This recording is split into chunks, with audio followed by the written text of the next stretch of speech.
नमस्कार ताईनो, सेविका आणि मदतनीस ताईंना प्रोत्साहन भत्ता मिळण्यास सुरुवात झाली आहे.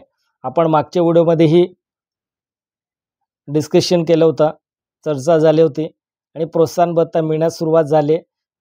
पण काही जिल्ह्यामध्ये आणि काही सेविकांना अजून प्रोत्साहन भत्ता मिळाला आहे आणि मिळाला तर त्या ताईंनी पोषण ट्रॅकरवरती 100% काम करून सुद्धा त्यांना टक्केवारीनुसार प्रोत्साहन भत्ता मिळाला नसेल.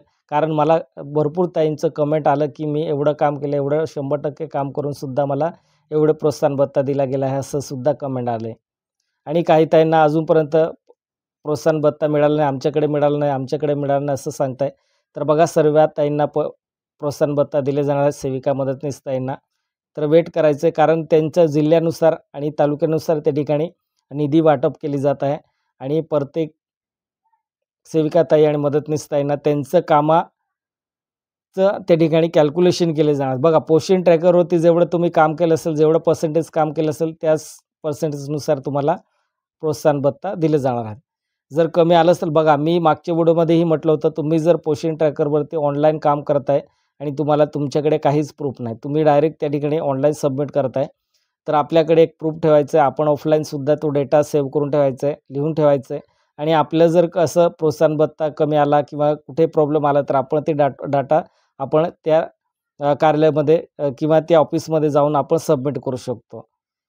तर बघा ताईंनो, आता सर्वांना प्रोत्साहन भत्ता मिळणार आहेत आणि राज्य शासनाने एक जी.आर, दुसरा जी.आर, तिसरा जी.आर असं एकूण 3 जी.आर करण्यात आलं होतं. तोपर्यंत पैसे त्यांना प्रोत्साहन भत्ता मिळाला नव्हता. आता काही सेविका ताईंना येण्यास सुरुवात झाली आणि महाराष्ट्रात लवकरात लवकर सर्व सेविका मदतनीस ताईंना त्यांच्या कामाच्या नुसार किती टक्क्यानुसार काम केले आणि त्या टक्केवारीनुसार त्यांना प्रोत्साहन भत्ता देण्यास येणार आहेत आणि सर्व ताईंना येणार आहे प्रोत्साहन भत्ता.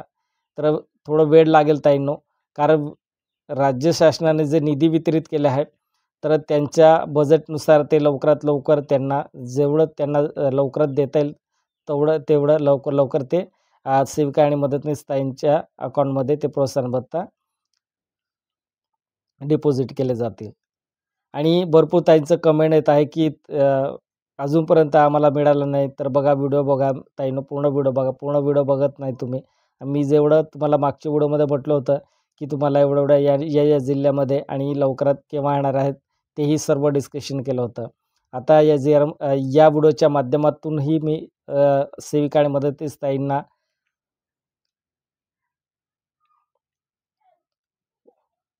प्रोत्साहन भत्ताबद्दल सर्व काही माहिती दिली. आणि जर तुम्हाला आणखी काही डाऊट असेल, बघा कमेंट करून भरपूर असं ताई विचारत असतं की आम्ही एवढं काम केलं, आम्ही एवढं काम केलं तरी प्रोत्साहन भत्ता आम्हाला अजून मिळाला नाही. प्रोत्साहन भत्ता सर्वांना मिळणार आहे. त्या पैसे कुठे जाणार आहे तुमचं प्रोत्साहन भत्ता? सर्व तुमच्या कामानुसार तुम्हाला सर्व तुमच्या अकाउंटमध्ये DBTद्वारे येणार आहेत. तर टेन्शन घेऊ नका, सर्व ताईंना पैसे मिळणार आहेत प्रोत्साहन भत्त्याचे. आणि बघा ताईंनो, आता चतुर्थी श्रेणीमध्ये मागणी चालू आहे.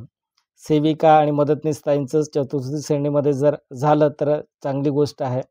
कारण बघा, अंगणवाडीची ही योजना 50 वर्ष झाले, एकूण 50 वर्ष कंप्लीट झाले आणि काही सेविका ताई तर सुरुवातीपासून काम करत आहे.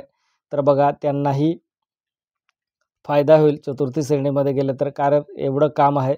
आणि बघा, जर शासकीय मध्ये बघा तुम्ही जर पाहिलं तर 8,000 आणि 12,000मध्ये काय होते, मदतनीस ताईंना 8,000 रुपये मानधन दिले जातो आणि 12,000 सेविका ताईंना. तर आत्ता जर पाहिलं तर आजच्या घडीमध्ये पाहिलं तर आपण हे 12,000 8,000 काहीच नाही. कारण बघा, आपल्या घरामध्ये आपण जेव्हा राशन घेऊन येतो तर आपलं राशन कितीचं असेल, 4,000 4,500 किंवा 5,000 किंवा त्यांची जॉईंट फॅमिली जर असेल तर त्यांना पूर्ण 6,000-7,000 रुपयाचं त्यांचं महिन्याचं राशन असते. आणि इतर मेडिकल असेल किंवा मेडिकल खर्च असेल किंवा इतर गोष्टीचं खर्च असेल तर आपल्याला ते परवडत नाही, अजिबात परवडत नाही. कारण एवढं पैसे आजच्या युगमध्ये, आत्ताची घडीमध्ये हे एवढं कमी मानधन आहे. तर त्याच्यामुळे राज्य शासनाला एक विनंती आहे की सेविका आणि मदतनीस ताईंचं लवकरात लवकर मानधन वाढ करावी, हीच मी राज्य शासनाकडून विनंती करतो.